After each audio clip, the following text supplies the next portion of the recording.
مساء الخير مشاهدينا واهلا بيكم في حلقه جديده من وسط الدايره. النهارده هنتكلم عن موضوع او مشكله هي زادت جدا الفتره اللي فاتت وبقت بتعمل مشاكل في كل بيت، خصوصا مع الظروف الماليه اللي بقت صعبه على كل الناس. حتى لو كانت موجوده قبل كده النهارده بقت اوضح واوجع. السؤال هو مين بيستغل التاني ماديا، الراجل ولا الست؟ وهل الست مطالبه انها تشارك اجبار وفرض ولا حب وفضل منها؟ مساء النور عليك يا أحمد في الأول وعلى مساء النور. كل اللي بيتابعونا. الموضوع محتاج تفكير شوية. فعلا صحيح يا أحمد، هو إحنا اللي بنستغلكم ولا أنتوا اللي بتستغلونا؟ هو المفروض محدش يستغل التاني في العلاقه.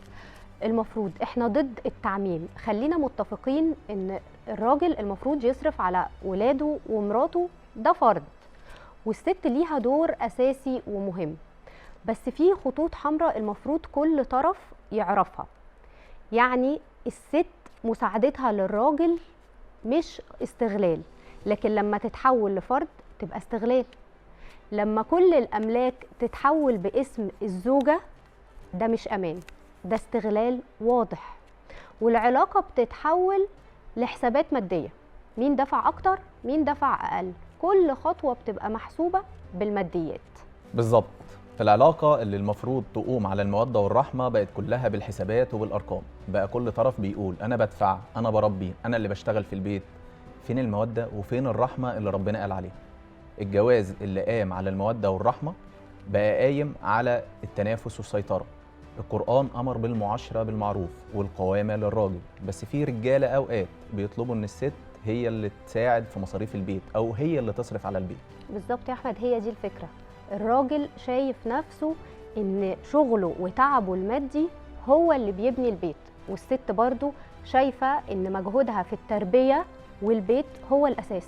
بس بدل ما يكملوا بعض بقوا بيتنافسوا مين بيعمل أكتر ومين بيعمل أقل. الأخطر بقى إن فكرة الندية بقت مسيطرة على العلاقات، ما بقاش فيه تقدير ولا حنية. وظهر نوع من المفاهيم الغريبة علينا، فكرة المرأة المستقلة تماما والراجل اللي مش لازم يصرف لو مش قادر. هي دي أفكار بتبنينا ولا بتفكك الأسرة؟ زمان كان كل طرف عارف دوره فكانت السكينة موجودة. دلوقتي المفاهيم اتغيرت والندية زادت والمودة اختلت. بص يا أحمد، لا الراجل ظالم ولا الست ظالمة، بس للأسف إحنا بقينا بنشوف نماذج سلبية في حياتنا خلت كل طرف بيشوف التاني منافس ليه مش شريك. الراجل مسؤول والست سند، دي مش حرب، دي حياة كاملة. لكن لازم كل واحد يعرف دوره بوضوح عشان يفضل الحب والاحترام دايما موجودين. وده اللي هنفهمه أكتر النهاردة. هنسأل مع بعض ليه العلاقة بقت كلها حسابات؟ امتى اتزرعت فكرة مشاركة الست في المصاريف؟ وهل فعلا الأفكار دي جاية من بره علشان تغير طبيعة بيوتنا؟ بس استنونا بعد الفاصل في مناقشة قوية جدا مع ضيفنا دكتور أحمد علام، استشاري العلاقات الأسرية والصحة النفسية. هيكلمنا إزاي نقدر نرجع التوازن بدل الندية، وعن المصروف هو على الراجل ولا الست. لكن استنونا بعد الفاصل. أهلا بيكم مرة تانية في وسط الدايرة، ولسه مكملين في حلقتنا مين بيستغل التاني ماديا، الراجل ولا الست؟ ومعانا منورنا في الاستوديو دكتور أحمد علام، استشاري العلاقات الأسرية والصحة النفسية.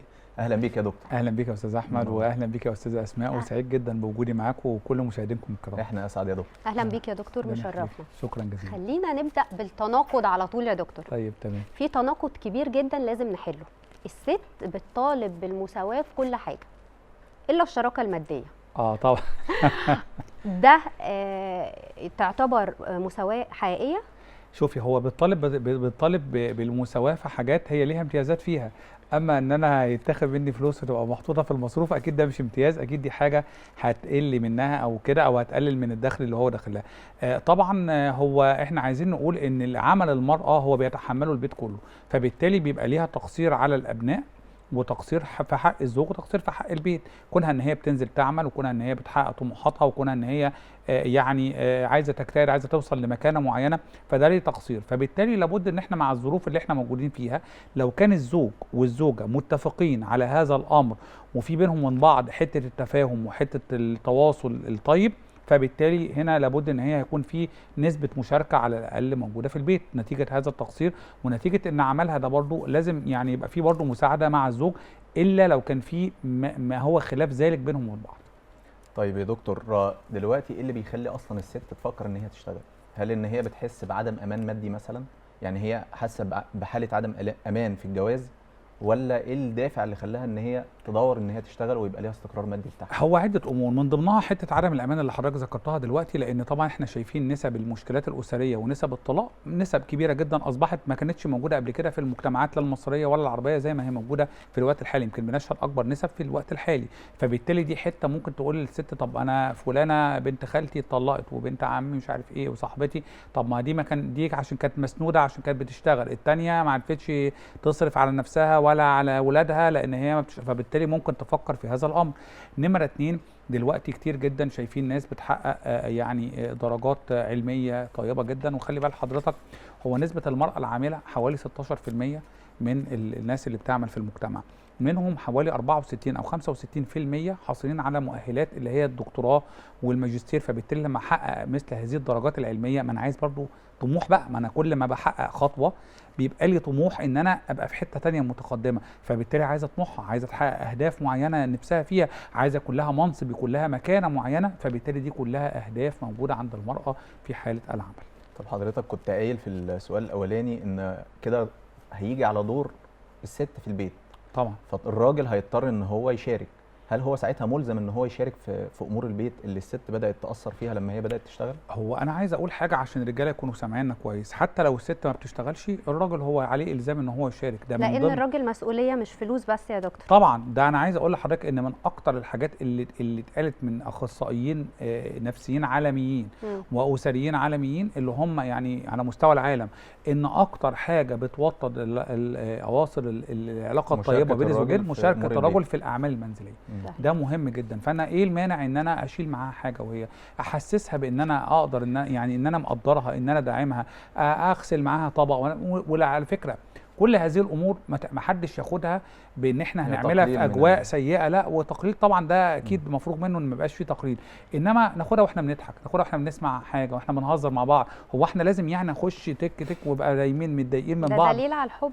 ده دليل على الحب. فبالتالي المشاركه كده كده مطلوبه. طب ما بالنا بقى ان المراه بتشارك في العمل، فهي بتنزل تعمل وتشارك معاك في مصروف البيت، فهي بتدفع في مصروف البيت. طب انت كمان بقى فين دورك؟ انت بس بتشتغل وترجع تنام وهي تشتغل وتعمل الاولاد الدروس وتديهم التدريبات وتعمل مع حاجات البيت وتعمل الاكل والشرب وتشارك في المصروف وانت بتشتغل. طب مين فيكم المفروض بقى الرجل ومين المراه؟ ده المراه كده هي اللي بتعمل اللود كله بقى عليها كده فعلا. لا يا دكتور، ده ساعات الراجل يحس بالاستغلال المادي. انت مش بتشاركي في المصروف وانت بتشتغلي. عايزين نعرف ازاي احساس الراجل بالاستغلال المادي ممكن يأثر على استمرار العلاقة اكتر من اي مشاكل تانية. حتة ان هو يكون شايف ان هي ما بتصرفش معاه في البيت وهي عايزة تروح الشغل وتيجي تقول له لا دي الفلوس دي بتاعتي، فهو هنا طبعا في بعض الرجال او في كتير منهم هيحس ان هو كده فعلا مستغل ماديا. انت واخداني ان انا احقق لك اهدافك وطموحاتك وانت ما فيش اي حاجه هتساعديني فيها ومش هتعملي اي حاجه. فطبعا ده ليه تاثير نفسي على الرجل وبيعمل له حته خلل في العلاقه وخلل في التوازن النفسي بينه وبين زوجته، هيخلي الحته النفسيه بينهم وبين بعض مش مظبوطه. وحته المشاعر اللي هو كان ممكن يديها لها في العادي، انا لما يبقى جوايا ان حضرتك تاخد مني مشاعر علشان انت ليك مصلحه، فانا مش عايز اديك المشاعر بقى بتاعتي. على الاقل بقى انت اذا كنت انت مانعني من الحاجات دي فانا كمان همنعك من المشاعر اللي انا بديها لك. فبالتالي هنا نقول ان المراه ما تحسسوش بهذا الامر، على الاقل تعمل حاجات حتى ولو سنويه، خاصه احنا بنتكلم كمان بقى ما بنتكلمش على مرتبها بسيط ولا بتاع، بنتكلم على حد مرتبها ممكن يكون كبير، ممكن يكون ساعات اكبر من زوجها، وتقول له لا انا مش هقدر اشارك. هنا هيخلي برضو حته المشاعر اللي بينهم من بعض مش طيبه، والعلاقه اصلا مش هتبقى طيبه، يبقى فيها نفور. ما هي بتحس ان هو مش فرض يا دكتور عليها، فرض على الراجل انه يصرف على بيته ومراته وولاده، مش هي مش ملزمه. فالمفروض هو ما يحسش بالاستغلال المادي. ما هو المفروض ما يحسش بكده، ولكن احيانا بيحصل هذا الامر. انا اعمل ايه؟ اداويه كامراه، مع المراه برضه ليها دور في البيت، اعمل حاجه ولا بسيطه، احسسه بحاجات رمزيه، اجيب حاجات الخاصه بيا لنفسي، اجيب حاجه للاولاد، اجيب. ما هو كل الحاجات دي مش لازم انا كل حاجه بيننا وبين بعض طالما فيها طريقه طيبه في التعامل هتعدي بالود هتعدي، انما ما ناخدهاش قفش، لا انا مش هدفع حاجه. ما هو ده احساس ما يخلينيش ان ما هو في لا ان حالات انا بقى يا اجيب كده دكتور، يعني احنا لو اتكلمنا عن بأمن النقطه دي، في نفسي. حالات بيبقى الراجل اصلا مقتدر ماديا، مش محتاج ان الست هي تشارك في مصاريف البيت، بس هو بيبقى واخدها من باب ايه، خلاص انت ما دام بتشتغلي يبقى تشاركي في مصاريف البيت. ما انا سمحت لك بالشغل وبيحصل وكده. بيحصل بقى نقطه خلاف عليها دي. لما بيحصل الخلاف ده ايه الاجراء الصح ان هم يعملوه؟ يوصلوا لحل ازاي؟ يروحوا لمين؟ يعملوا ايه؟ ما انا بقول لحضرتك الاجراء الصح ان هي تعمل حاجات حتى رمزيه تبين له بيها حته ان انا مشاركه. لو راحوا لحد، ما هيروحوا لحد اخصائي او هيروحوا لحد من العيله الكبير في العيله هيقول لهم برضو حاجات قريبه من كده. ما انت برضو تدي له الحته دي، وانت كمان ما تحسسهاش بان انت فرض عليكي. ما هو حته الاحساس بالفرضيه، طب انا مش عامل، لما تقول لي لازم يا تعمل كذا يا اما هعمل لك كذا، انت برضو لازم يكون في حته ان التقبل بيننا وبين بعض والعلاقه الطيبه. فانت لا تحسسها بالفرضيه ان انت فرض عليكي وهتعملي يا اما مش عارف هعمل ايه وهسوي، وانت كمان من آن لاخر تعملي حاجات تحسسيه ان انت لا، انا برضو موجوده في البيت وبعمل معاك ومقدره تعبك ومقدره جهدك، وانا النهارده هشيل عنك الحته دي. فايه المانع؟ جبت جهاز معين في البيت، حاجه محتاجينها شاركت فيها، جبتها قسطتها، عملت حاجات هو وفي نفس الوقت انت ما تحسسهاش بان ده فرض عليكي وواجب، لان هو في المقام الاول طبعا الرجل هو المفروض اللي ليه حته القوامه، ولكن مع اختلاف حته الوجود بقى دلوقتي ازمات ماديه، وجود برضو رغبات بقت كتيره جدا مع عندنا في البيت ما كانتش موجوده زمان. كل الرغبات دي زادت. النهارده هو كان في حاجه اسمها زمان تليفون البيت، ده كان ممكن يبقى موجود وممكن يبقاش موجود. النهارده كل واحد معاه موبايل 4 5 في البيت، هصرف موبايلات وهصرف صيانه موبايلات وهصرف شحن ده بند. دكتور، في حالات معينه لازم نعترف ان الراجل فيها بيبقى مظلوم. طب كويس ان في امراه بتقول الكلام ده، ان انت يعني الرجاله هيحبوا يتفرجوا على الحلقه بتاعتك عشان الكلام الحلو ده. لما بيدي كل حاجه لمراته، كتابه البيت وجميع الاملاك للزوجه، ده امان ولا استغلال واضح؟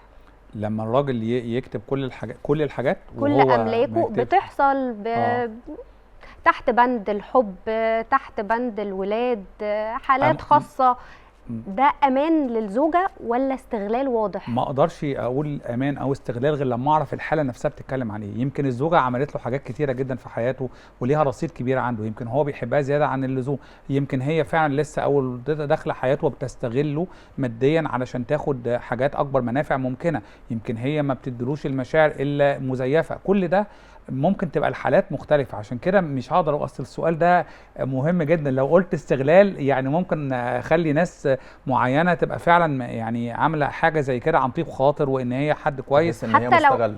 حتى لو موافق يا دكتور، ما هو ليه حق ان هو يعيش في امان، لان طبعا اكيد العلاقه علاقه زوجيه على الموده والرحمه، بس هي مش علاقه ابديه. شوفي انا عشان كده هقول ان هو يفضل ان هو لازم يبقى لو حتى كتب حاجه ما يبقاش كل حاجه، ويبقى حاجات معينه، ويكون بعد ما هي برضو معاها رصيد معاه او عملت له حاجه معينه برضو مقابل المصلحه دي. ما هو خلي بال حضرتك، اوعى حد يفتكر ان الحياه الزوجيه هي مشاعر فقط، ما هي برضو مصالح متبادله، مش مصالح متبادله ان احنا داخلين بهذا الهدف، ولكن هو حد هيعمل لي حاجه، زوجتي بتقدم لي حاجه، انا كمان هلاقي نفسي بقدم لها حاجه تانية، حاجه فرحتني، ما انا هعمل لها حاجه تفرحها. مش لازم الحاجه دي تكون ماديه، ولكن ممكن تكون معنويه.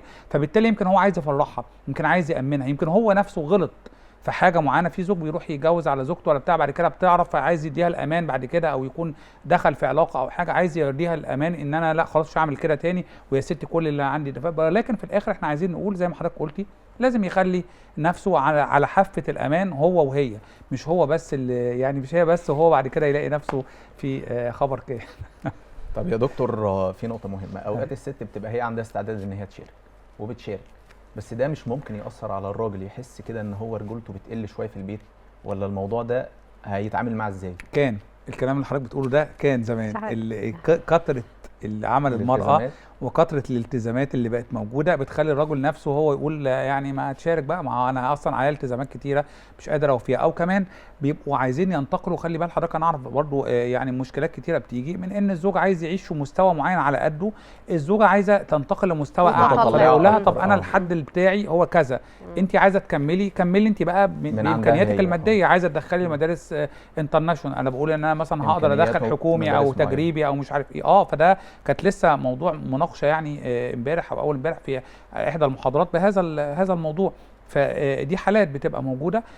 لا طب انا عايزه مثلا ننتقل لبيت معين، احنا ساكن في حته معينه على قد امكانياتي، لا ده انا عايزه انتقل لحاجه افضل، فانت هتدفعي الاقساط انا مش قادر ادفع، وهكذا على حسب طبعا طبيعه الحياه وطبيعه هم الاهداف. هي المشاركه دي مش هتبدا تهز رجولته بقى نفسها؟ ما انا قلت لحضرتك كان يحس زمان ان هي اللي عامله الحاجه، هي اللي عامله الانجاز ده، هي لا اللي مش نقلت الطبقه كان زمان الكلام ده بيحصل كتير جدا، ولكن دلوقتي مع وجود المرأة العاملة بكتير ووجود الموضوع ده بقى خلاص شايفينه، والمرأة أصلا بقت في مناصب، الرجل نفسه اللي بيقول ده تهز رجولته هو نفسه بيبقى ليه مديرة هي اللي بتقول له اعمل كذا ونروح مصالح معينة. المديرة هو مجبر عليها ده هي مراته لا يعني احنا عايزين نقول لا مش هتهزها قوي في الوقت الحالي، خاصة لو هي رغبات عند الزوجة عايزة تحققها والزوج مش قادر عليها، فبالتالي هيقول لها خلاص انت كملي ده، ولكن هو في الآخر متكفل، ما هو اللي هيهز رجولته ان هو ما يكونش متكفل بالبيت، ان هو ما يكونش بيدي مصروف. هي مش ممكن هي الزوجه نفسها توصل لمرحله ان تحس انا اللي معيشاك كده، او انا اللي عملت كذا، او انا اللي عملت الانجاز ده؟ طبعا النفسيات مش كلها واحده، وطبعا السمات الشخصيه مش كلها واحده، ممكن تيجي المراه مع وقت معين تشعر بهذا الموضوع، لازم هو كمان يفهمها ان انا برضو مديك الحد الادنى اللي انت عليتي بيه، بس انت في حد ادنى معين انا عامله، فبالتالي هنا الرجل لازم يكون هو كمان متكفل بالبيت، ما يكونش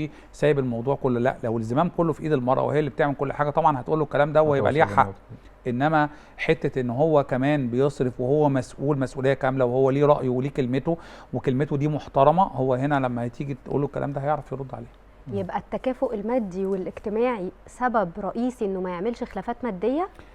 اي حد بيجي لي مشكله اسريه او حاله طلاق او حاله انفصال، اهم سؤال بساله له ايه وضع التكافؤ بينكم وبين بعض؟ مادي، اجتماعي، العمر، التعليم او الثقافي.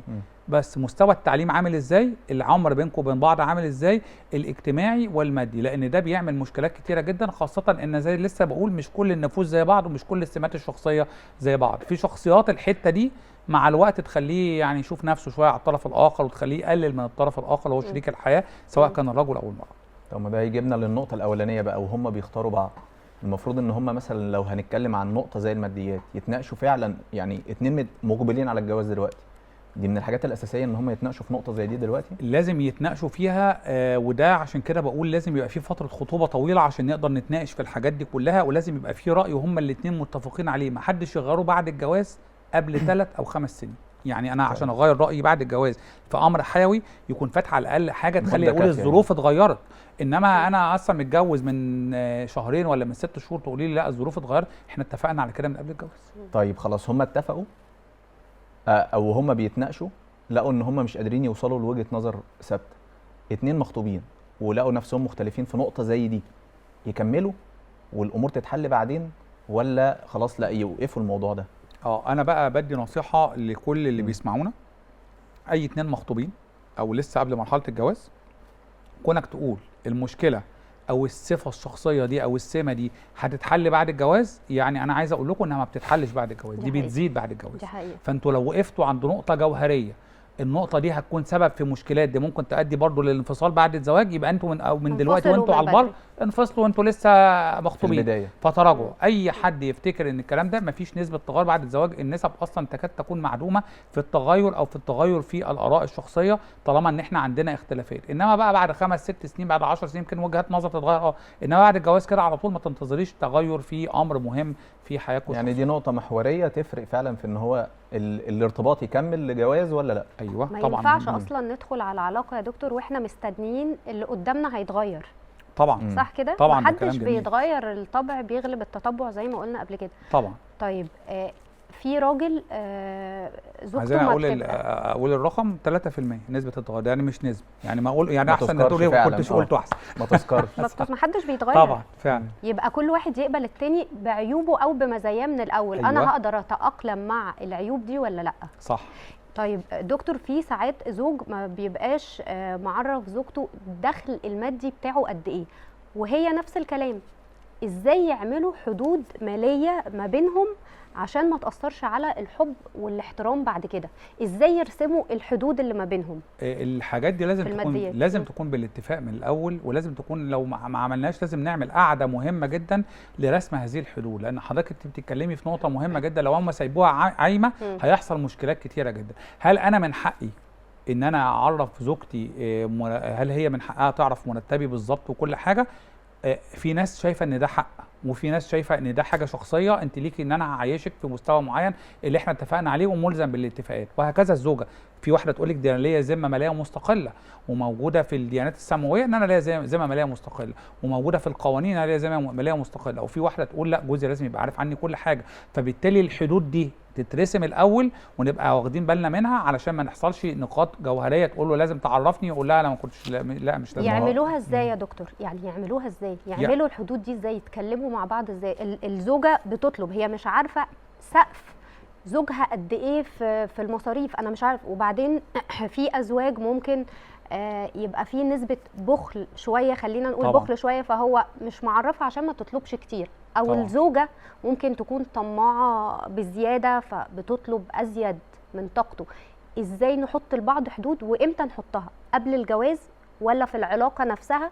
ونتكلم مع بعض ازاي؟ الطبيعي ان احنا نحطها من قبل الجواز. حصل بقى ان احنا ما حطيناهاش وجايين بقى اتجوزنا خلاص فبنبتدي نرسمها، ده يعني خلاص هيبقى مضطرين ليه.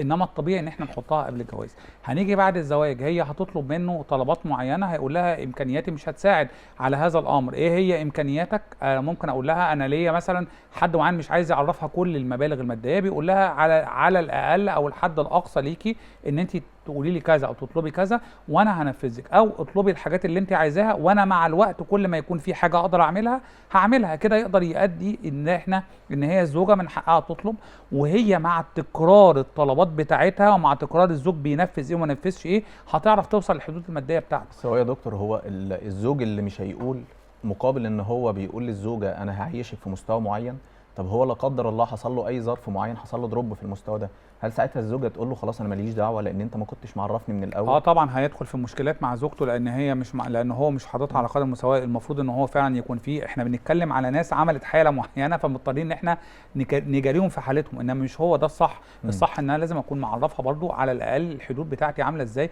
علشان تعرف تجاري الحد الادنى اللي معايا او الحد الاقصى اللي موجود معايا. انما طبعا اكيد هيعمل مشكلات بعد كده، هتقول له خلاص وانا ما كنتش اعرف من الاول انت حدودك ايه علشان اقدر اقول لك ان انا كده اعيش كده ولا ما اعيش. وفي ناس كتيره جدا ما بتكملش بسبب المشكلات الماديه، وفي نسب من نسب الطلاق ونسب كبيره، انا مش بحب اقول الارقام عشان بقت بتخوف الناس. ففي نسب كبيره جدا من نسب الطلاق بسبب الظروف الماديه والاقتصاديه وبسبب تغير هذه الظروف على الاسره. اتمنى نكون قدرنا نوصل لنقطه وسط وعرفنا ان التوازن مش في مين بيصرف اكتر، لكن ازاي كل طرف بيحافظ على احترام التاني ومشاعره مهما كانت الظروف. نورتنا يا دكتور. شكرا جزيلا، انا اللي سعيد بوجودي مع حضرتك. احنا اسعد بيك جدا. شكرا لحضرتك دكتور احمد علام، استشاري العلاقات الاسريه والصحه النفسيه، على الحوار الرائع والمعلومات القيمه. شكرا جزيلا. النهايه لازم كل واحد يسال نفسه، هو انا شريك منصف ولا انا بستغل شريكي تحت اي مسمى؟ الراجل واجب عليه يصرف على مراته وولاده، بس الست واجب عليها المشاركه والسند وقت الازمات. احنا مش داخلين الجوازه نستنزف بعض ماديا. دي كانت نهايه حلقتنا النهارده، استنونا في حلقه جديده من وسط الدايره، وما تنسوش تشاركونا رايكم على صفحاتنا وهاشتاج حلقتنا. الجواز مش صفقه فلوس او مين بيستغل التاني ماديا. نشوفكم الاسبوع الجاي في وسط الدايره.